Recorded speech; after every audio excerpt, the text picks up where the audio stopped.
highlights channel of the Ranveer Show. This is TRS Clips. We had a genetic scientist on the show who said that there's too much inbreeding in a lot of communities in India. That's actually a problem. And that's leading to like immune diseases. Inbreeding means? Means when you're marrying a woman or a woman is marrying a man, you need to check the genetic compatibility in the modern day. If genetic compatibility tests are available, go for it. Because you don't know if 7 or 8 generations ago, you guys shared an ancestor. So if that ancestor has been shared within 8 generations, which is actually a long time ago when you think about it, it's like 300 years. You don't know if your great-great-great-grandfather and her great-great-great-grandmother were actually siblings. You don't know. That's just how... So you're talking about consanguineous marriages, like marrying between family. Yeah, but over 8 generations. I see. He said that in India, this is a much more rampant problem than people would assume. Because you would assume that you're just seeing a girl, you're meeting someone for arranged marriage, whoever she is, you don't know. But you don't know where you've been related to in the past. So it's healthier to marry someone from another state, ideally. Other country. Yeah, other countries even more even better. Can I share my personal experience here? Sure. So you see this, my finger? Yeah. This finger is short. Okay. Show it to the camera. This finger is short. Hi. So this, I have, my father has it, my grandfather has it, and my grandfather's father had it as well. So it's a generation. When I was born with it, I was like, this is great. I mean, people think that was special. And that's why my mom used to say that, I excel in studies because of the finger, because of genetics thing. I don't think that's true, but but what happened was I married, it was an arranged marriage, married my wife, and she was in the same community. Okay. But we were not like first degree relatives, second degree, nothing, but it was the same community. We looked at the astrology and everything.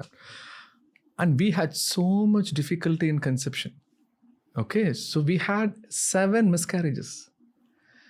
And I was like, how can this be possible, right? Every time we got pregnant, it's DNC, miscarriage DNC.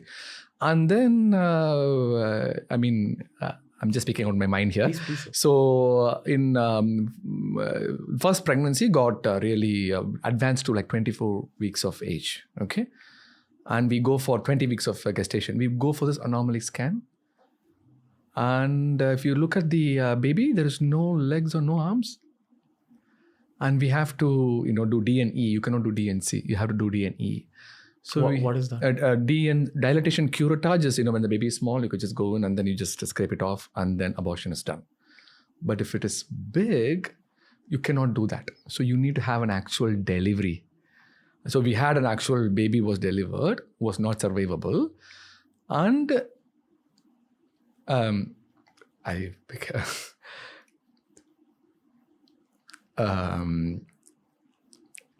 thought... Appreciate you opening up.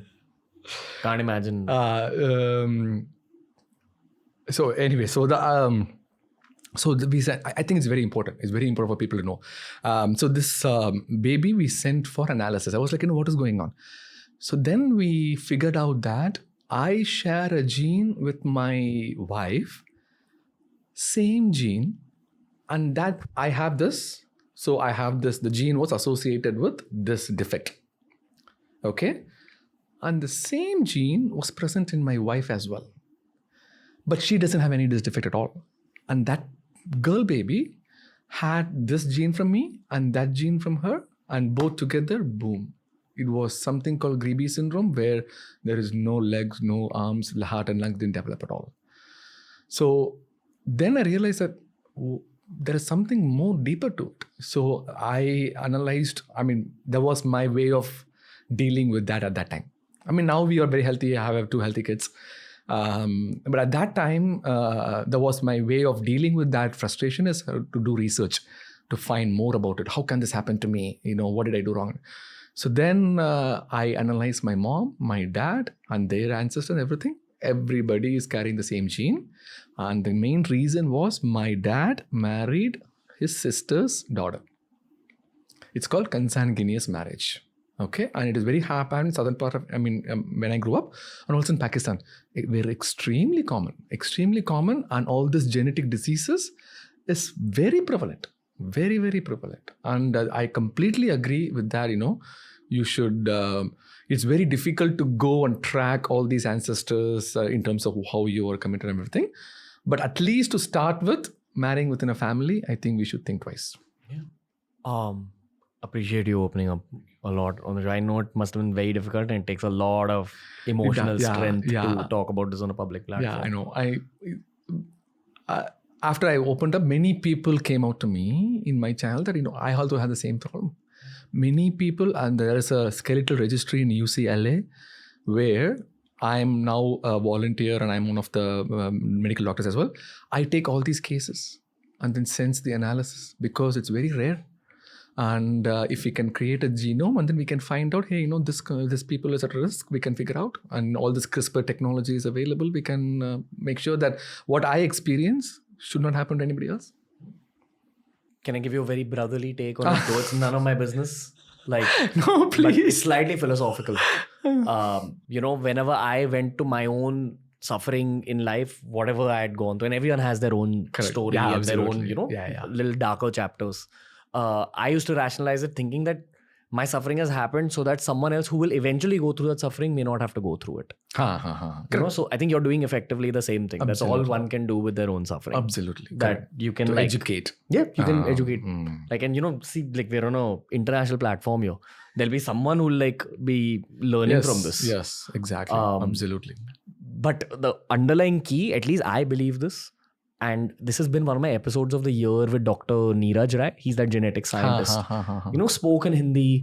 He actually named 3 communities. He named Tambram. Are you Tambram? No. Okay.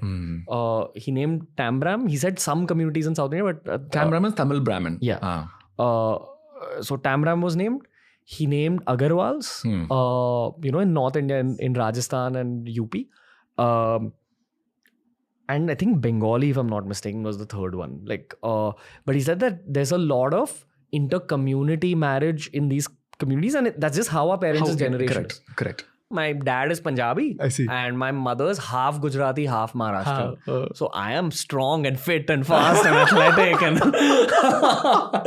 But I'm either looking for a South Indian wife or a Bengali wife to just mix up the gene pool, or someone from outside the country. You just said Hasda. Huh? You said Hasda tribe. Hasda tribe. Sorry, that's right. To get the good bacteria. So these are playlists made especially for you. We've tailor-made learning experiences for you on TRS Clips.